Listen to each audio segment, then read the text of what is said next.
Assalamualaikum warahmatullahi wabarakatuh. Selamat pagi anak-anak soleh dan soleha. Hari ini semoga kalian dalam keadaan sehat, agar kalian dapat mengikuti pelajaran hari ini dengan baik. Kita buka pembelajaran kali ini dengan mengucap basmalah. Bismillahirrohmanirrohim. Pada materi pelajaran kali ini, kita akan membahas tema E, pahlawanku, pada muatan pelajaran PPKN kelas 4. Melanjutkan materi sebelumnya tentang simbol dan makna sila yang ada dalam Pancasila.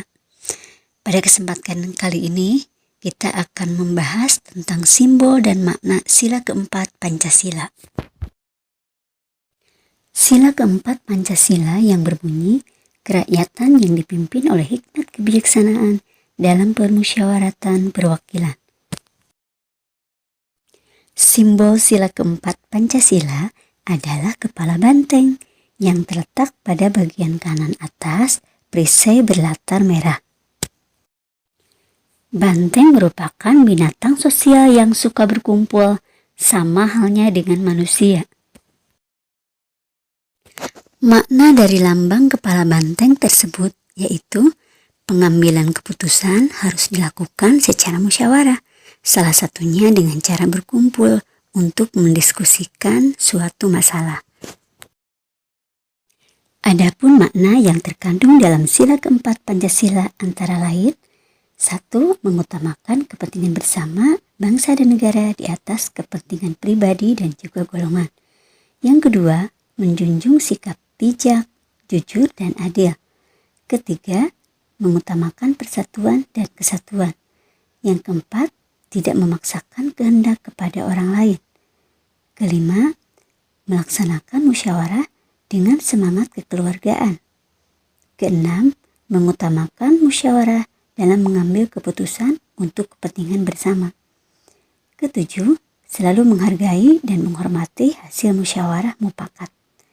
Dan kedelapan, menerima dan melaksanakan keputusan musyawarah secara baik dengan rasa tanggung jawab. Anak-anak soleh dan soleha, coba kalian bandingkan gambar-gambar berikut ini.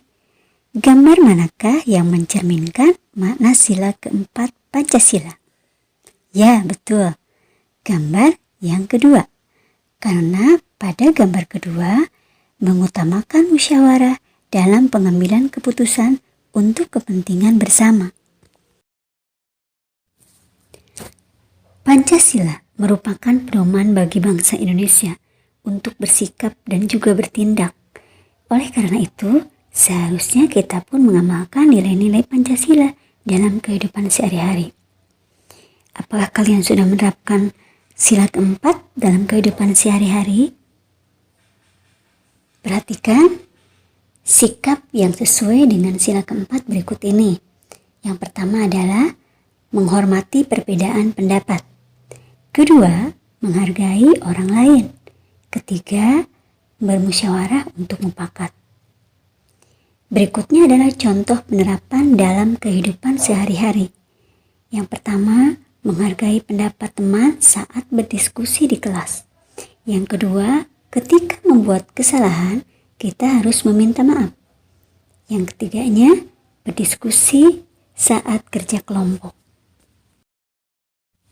Sila keempat Pancasila menunjukkan bahwa sebagai warga negara dan masyarakat Indonesia mempunyai kedudukan, hak, dan kewajiban yang sama. Simbol dan makna sila kelima Pancasila. Sila kelima Pancasila bunyinya adalah keadilan sosial bagi seluruh rakyat Indonesia. Simbol sila kelima Pancasila adalah padi dan kapas yang terletak pada bagian kanan bawah perisai yang berlatar putih. Padi dan kapas mencerminkan pangan dan sandang yang merupakan kebutuhan pokok masyarakat Indonesia.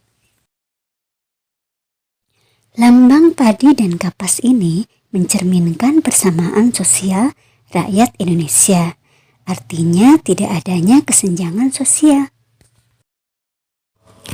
Makna yang terkandung dalam sila kelima Pancasila antara lain: 1. Menjalankan hak dan kewajiban secara seimbang. 2. Menghormati hak-hak orang lain. 3. Tidak melakukan hal-hal yang merugikan kepentingan umum. 4. Suka memberi pertolongan kepada orang lain. 5. Tidak bersikap boros. 6. Menghargai hasil karya orang lain. 7. Suka bekerja keras. Dan 8. Menjunjung tinggi nilai kekeluargaan dan kebersamaan. Salah satu bentuk pengamalan sila kelima yang dapat kita terapkan adalah bekerja keras untuk meraih prestasi yang gemilang.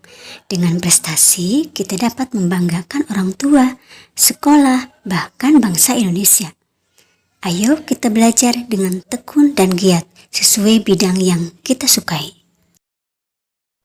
Bagaimana sikap yang sesuai dengan sila kelima Pancasila? Yang pertama adalah gemar kerja bakti dan bergotong royong dengan penuh kekeluargaan.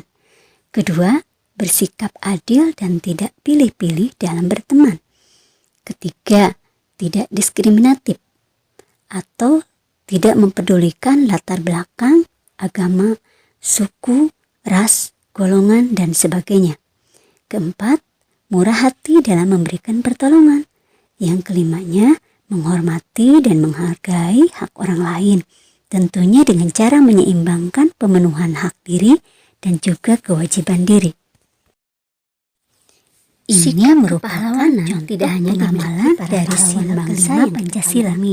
Sikap kepahlawanan juga bukan hanya milik orang dewasa. Sikap kepahlawanan sesungguhnya terdapat di dalam diri setiap orang. Sikap kepahlawanan juga terdapat di dalam diri kita. Pupuklah sikap kepahlawanan dengan berbuat baik terhadap sesama. Sikap kepahlawanan yang seperti apakah yang sesuai dengan sila dalam Pancasila? Sila Pancasila yang pertama adalah ketuhanan yang Maha Esa. Contoh sikapnya sebagai berikut: menghormati teman yang sedang beribadah dengan tidak mengganggu mereka.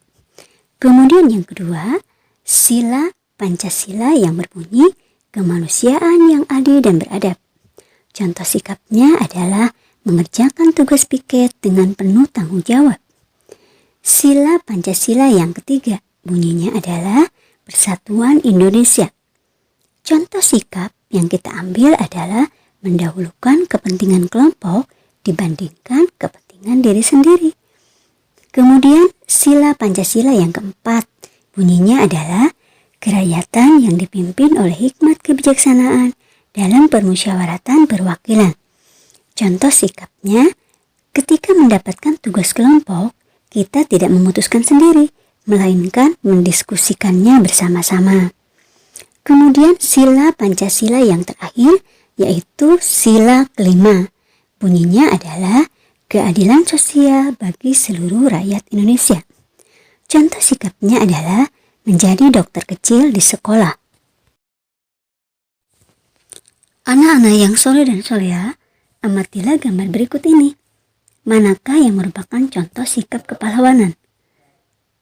Ya, ke-1, gambar yang kedua, dan juga gambar yang ketiga. Gambar yang ke-1 yaitu saling tolong-menolong dalam kebaikan. Begitu juga dengan gambar yang kedua. Kemudian gambar yang ketiga menggambarkan menanam kejujuran dan sportivitas yang tinggi. Anak-anak, kita cukupkan sampai di sini dulu ya pembelajaran kali ini. Kita tutup dengan membaca hamdalah. Alhamdulillahirrabbilalamin. Anak-anak soleh dan soleha, anak-anak hebat, tetap semangat. Kalian jaga kesehatan, tetap belajar, jangan lupa untuk selalu berdoa. Terima kasih anak-anak yang hebat. Wassalamualaikum warahmatullahi wabarakatuh.